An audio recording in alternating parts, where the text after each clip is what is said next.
നമസ്കാരം,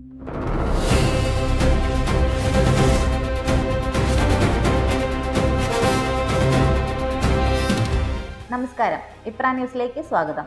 ബാംഗ്ലൂരിൽ നിന്നും കോഴിക്കോടേക്ക് പോവുകയായിരുന്ന KSRTC ബസ്സിൽ തീപിടുത്തം. ബസ്സിലുണ്ടായിരുന്ന 40 യാത്രക്കാരെയും ഡ്രൈവറും കണ്ടക്ടറും സംയോജിതമായി രക്ഷപ്പെടുത്തി. യാത്രക്കാർ ഉറങ്ങിക്കൊണ്ടിരിക്കെ പുക പടർന്നതോടെയാണ് അപകടം ശ്രദ്ധയിൽപ്പെട്ടത്. ഡ്രൈവറുടെയും കണ്ടക്ടറുടെയും ധൈര്യമായ ഇടപെടൽ വലിയ ദുരന്തം ഒഴിവാക്കി. പോലീസ് സ്റ്റേഷനിലെത്തിയ ഗർഭിണിയായ യുവതിയെ മുഖത്തടിച്ച് മർദ്ദിച്ച സംഭവത്തിൽ CI പ്രതാപചന്ദ്രന് സസ്പെൻഷൻ. നിയമ പോരാട്ടത്തിനൊടുവിലാണ് പോലീസ് സ്റ്റേഷനിലുള്ള CCTV ദൃശ്യങ്ങൾ പുറത്തുവന്നത്.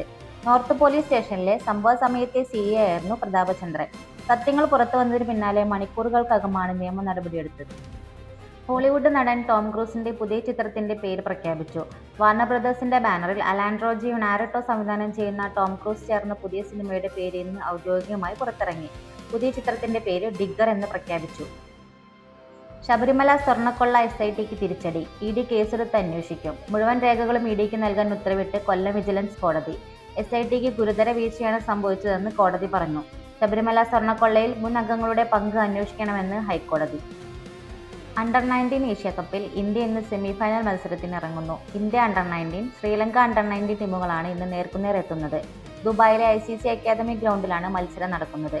ഗ്രൂപ്പ് ഘട്ടത്തിൽ മികച്ച പ്രകടനം കാഴ്ചവെച്ച ഇന്ത്യൻ ടീം 3 മത്സരങ്ങളും ജയിച്ചാണ് സെമിഫൈനലിലെത്തിയത്. ഇതുപോലുള്ള ന്യൂസ് അപ്ഡേറ്റ്സിനായി ഇപ്ര ന്യൂസ് സബ്സ്ക്രൈബ് ചെയ്യൂ.